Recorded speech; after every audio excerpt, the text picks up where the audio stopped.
அறிவே மனம். நான் உங்கள் உளவியல் சகோதரி எம்எஸ்கே பிரியா. 3 ஆண்டு கல்லூரி படிப்புக்கு முதல் ஆண்டில் ஓரியன்டேஷன் ப்ரோக்ராம், அதாவது எப்படி நடந்து கொள்ள வேண்டும் என்ற ஓரியன்டேஷன் ப்ரோக்ராம் நடக்குது.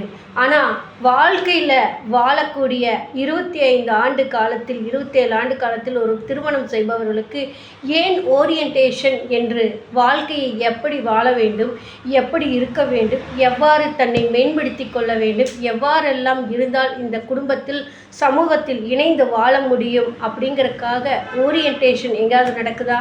இல்லவே இல்லை. அதனால தான் பழைய பழக்கத்திலேயோ பழைய நடத்தையின் அடிப்படையில் செயல்படுறதுனால பல சிக்கல்கள், தீர்க்க முடியாத பிரச்சனைகளாக மாறி வாழ்க்கையே வீணாக போயிடுது.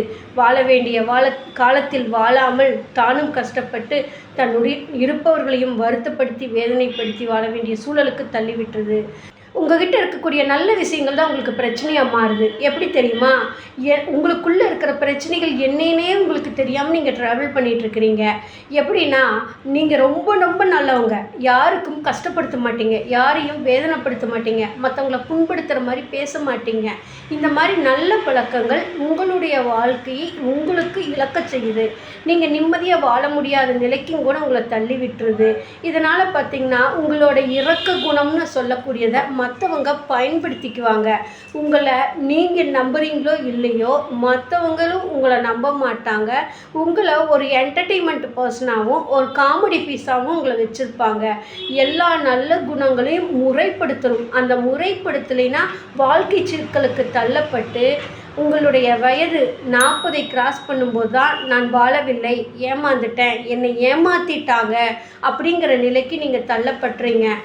ஏன் ஒரு மனிதனுக்கு மென்டார் தேவைன்னா, ஐடியா சொல்கிறதுக்கு 1000 பேர் இருப்பாங்க, அறிவுரை சொல்கிறதுக்கு 1000 பேர் இருப்பாங்க. ஆனால் உங்களை வழிநடத்த யாரும் இருக்க மாட்டார்கள். ஏன் பல நேரங்களில் உங்களுடைய பேச்சு நீங்களே கேட்க முடியாது. இது எல்லாம் முறைப்படுத்தான் மென்டார்ஷிப் அவசியம் என்பதை வலியுறுத்தி வருகின்றோம். கணவன் மணி பிரச்சனைன்னு சொல்கிறாங்க, அதில் இதுவும் கூட ஒன்று. எப்போவுமே ஒரு லைஃப் பார்ட்னர் அப்படின்னு சொல்கிறவங்க அது மனைவியாக இருக்கலாம், கணவனாக இருக்கலாம், எதையுமே நம்ப மாட்டாங்க. எதை சொன்னாலுமே ஏற்றுக்க மாட்டாங்க, விதண்டாவாதம் செய்வாங்க. பொறுப்புகளை ஏற்றுக்காமல் ஏதாவது ஒரு வகையில் குற்றம் சொல்லிக்கிட்டே இருப்பாங்க. சமையல் செஞ்சால் குற்றம் சொல்லுவாங்க, உப்பு பத்தலை, காரம் பத்தலை, எங்கள் வீட்டில் அப்படி செய்வாங்க, நான் அங்கே அப்படி சாப்பிட்டேன் அப்படின்னு சொல்லி குற்றம் சொல்லிக்கிட்டே இருப்பாங்க. பல நேரங்களில் எந்த பொறுப்புகளையும் கொடுக்காம அதை ஏற்றுக்கவும் செய்ய மாட்டாங்க, அதை செயல்படுத்தவும் செய்ய மாட்டாங்க. ஆனால் அந்த பொறுப்புகளை நீ ஏன் செய்யலைன்னு சொல்லி ஆர்கியூமெண்ட் பண்ணிகிட்டே இருப்பாங்க. அடுத்தது பார்த்தோம்னா, பணம் கொடுக்கவே மாட்டாங்க. அப்படியே மீறி பணம் கொடுத்தாலும் தேவைக்கு மட்டும் கொடுப்பாங்க. இது ஒரு வகையான கணவன் மனைவி பிரச்சனைகளில் இருக்கக்கூடிய செயல்பாடு. அப்போ பொறுப்புகளை கொடுத்துட்டு பணத்தை கொடுத்துட்டு அன்பாக பேசிகிட்டு இருந்தால் பிரச்சனை தீர்ந்துருமா? தீராது. ஏன்னா இவர்களுடைய பழக்கம் வேறு, அவர்களுடைய பழக்கம் வேறு. குணாதிசயங்கள் மாறுபட்டு வேறுபட்டு இருக்கும்.